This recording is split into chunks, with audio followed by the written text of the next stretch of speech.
Guys यहाँ चाहिँ चोरी भएको छ भन्ने चाहिँ खबर आएको छ है। चोरी चाहिँ यहाँ चाहिँ हेरौँ के चोरी भयो रहेछ। हेर्नुहोस् त देख्न सक्नुहुन्छ। यहाँ चाहिँ यसरी चाहिँ यो चाहिँ एल्युमिनियम हो, यो चाहिँ एल्युमिनियम भन्छ यसलाई होइन। यसको चाहिँ हेर्नुहोस् यसरी चाहिँ यो ढोका यसरी यहाँ चाहिँ एउटा क्याबिन जस्तो बनेको थियो। यो क्याबिनलाई चाहिँ उखाडेर सबै लगिसकेको छ। यो एसी यहाँ छ, एसीको यो माथिको पङ्खा भयो होइन। यसलाई चाहिँ लगेको छैन।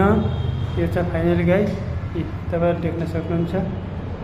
अनि यहाँ चाहिँ यो त ढोका चाहिँ यो गेट चाहिँ हिजो हाम्रो मालिकले चाहिँ लगाएको फाइनल गाइस। यो चाहिँ हेर्नुहोस् देख्न सक्नुहुन्छ।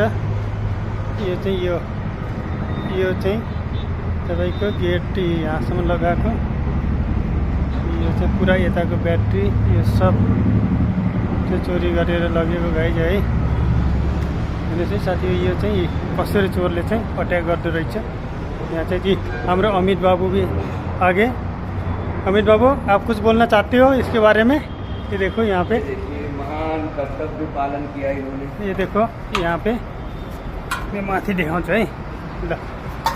यहाँ चाहिँ यसरी चोरी भइरहेको छ। यहाँ माथि यो जर्नेटरको ब्याट्री लगेछ भन्ने हल्ला छ। यहाँ चाहिँ कसरी लगेर रहेछ हेरौँ है त। यहाँबाट यसरी सिसा फुटाएर यहाँ पनि यसरी लोक लागेछ। म तपाईँले फाइनल साथी हो म देखाउन चाहन्छु। यो चाहिँ यसरी यहाँ टाला लगाएको छ, ठुलो भोटे टाल्चा। यो भोटे टाल्चा लगाइसकेपछि हेर्नुहोस् यहाँ पनि यतापट्टि पनि यस यताबाट पनि भोटे टाल्चा लागेको छ होइन। यसरी चाहिँ यहाँ चोरी गर्ने चाहिँ हेर्नु प्रयास चाहिँ धेरै गरेको, तर गर्दा गर्दै यहाँदेखि चाहिँ यसले निकाल्न सकेन। अनि नसकेपछि हेर्नुहोस् गाइस यसको यो बाहिरको यो सिसा यहाँ तल छ। यो सिसा फुटाएर गाइस यसरी चाहिँ हेर्न सक्नुहुन्छ।